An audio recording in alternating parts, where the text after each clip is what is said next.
Every movie tells a story. Every story tells a tale.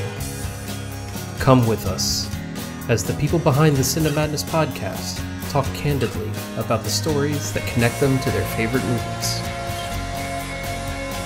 This is Real Stories from the Isles. The year was 1988.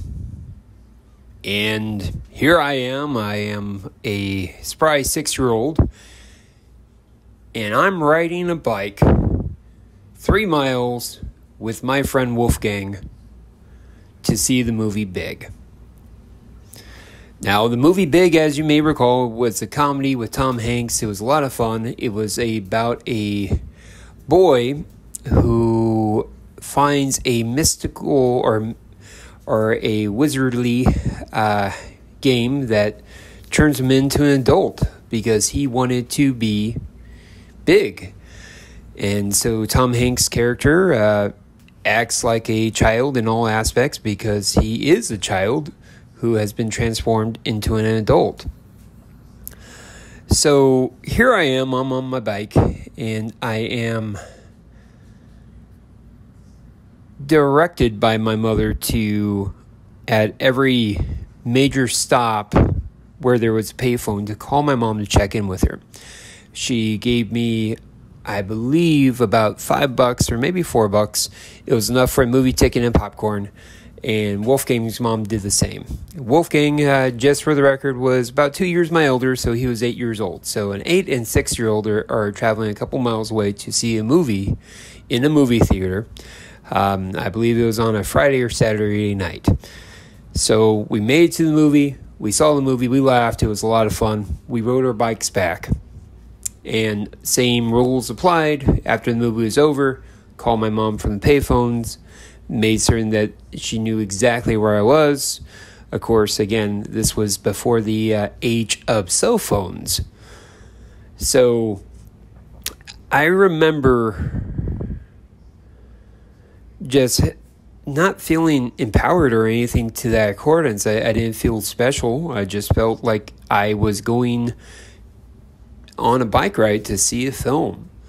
And when I look back at it, especially seeing things through a father's eyes, someone who's responsible for a child, I almost have a panic attack or heart palpitations. My child, at the time of this recording, is 7 years old. I can't honestly tell you that I would have the same trust that my mom laid into me that I do my kid. And we're in a day and age with cell phones where you can track everybody. You can see where exactly their location is, so on and so forth. So in a way, I guess big was a metaphor for my life. I was big for that time. And now I kind of feel a little bit small, not being able to instill the same trust, and not giving my son the same memory that I had of riding a bike at dusk as the sun was setting and just goofing off, being friends with Wolfgang, and then going to the movie theater, standing in line with other kids who rode their bikes, seeing the bike rack filled up with various different bikes, the same way that you would see a parking lot filled up with various different cars of makes and models. And as you dropped your bike off, you would be able to recognize who was what. Oh, there's Susie from class. You could tell by the way there were sunflowers on the bicycle.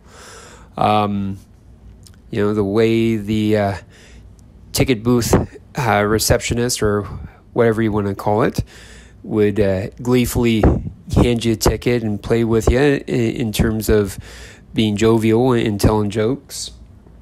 And it was just a memory that is very sweet and very kind that I wish that I could share to a degree with my son. But those days are seemingly gone. But the movie was great. It still has a lasting memory. When I see the film to this day on cable, I regress to being a 6-year-old kid eating popcorn and having my Skittles and just being excited about hanging out with my friends. So I do recommend it, and that's a memory that I wanted to share with you on Real Stories from the Isles. So thank you very much for tuning in. Be certain to check out more content, more fun stories coming your way, and we'll talk to you soon.